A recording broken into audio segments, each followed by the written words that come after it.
I think it very clearly underlined the crisis of global order. You saw Macron give this big speech saying nationalism is a scourge, it's in opposition to patriotism, right in front of Trump, literally feet in front of Trump, who had just announced 2 weeks ago, I hate globalism, I'm a nationalist. I mean, these are both, sort of two very proud men that are working very hard to antagonize each other for their own purposes, but it's not the way you want allies to treat each other. And fundamentally, these alliances are strained.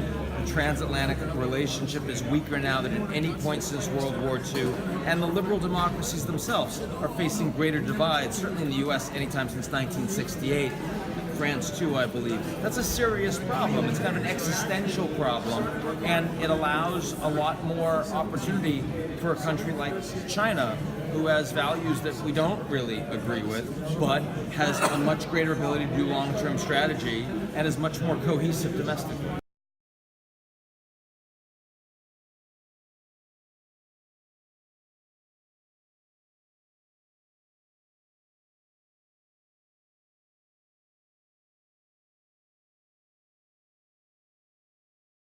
I understand why he did it, right? Because Trump would say it's nationalists versus globalists, and the globalists are the top 1% who only care about lining their pockets. They're, sort of taking advantage of the people that live in the country, and that's not the people you should vote for. And then Macron is in a bit of jujitsu saying, no, it's really about patriotism, and I'm the one that truly believes in the country. Trump's problem is that in being a patriot nationalist, he's dividing the country.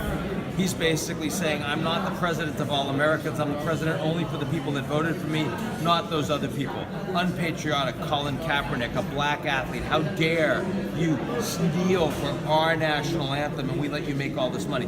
He's really dividing Americans internally. While Macron has a problem in saying that, I am a patriot, but actually a lot of the policies he supports, stronger Europe, people think less sovereignty, more free trade. People say, wait a second, you're forgetting about me. So Macron's patriotism feels like globalism to a lot of voters. It's one of the reasons that his approval ratings are 26% right now, considerably lower even than Trump.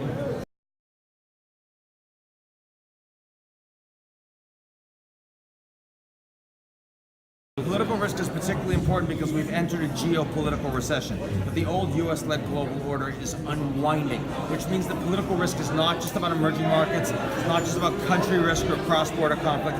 Political risk today is actually about the entire system. The sustainability of the global order is in question. And if you don't get that, you're going to get the economics badly wrong.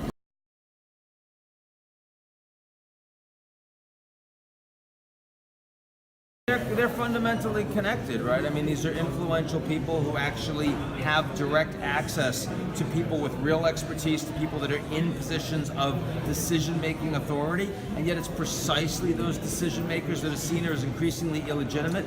I'd like to believe that young shapers and young global leaders, I was once a young global leader myself, have the ability to speak more truth to power. If we don't do that, this problem is going to get a lot worse.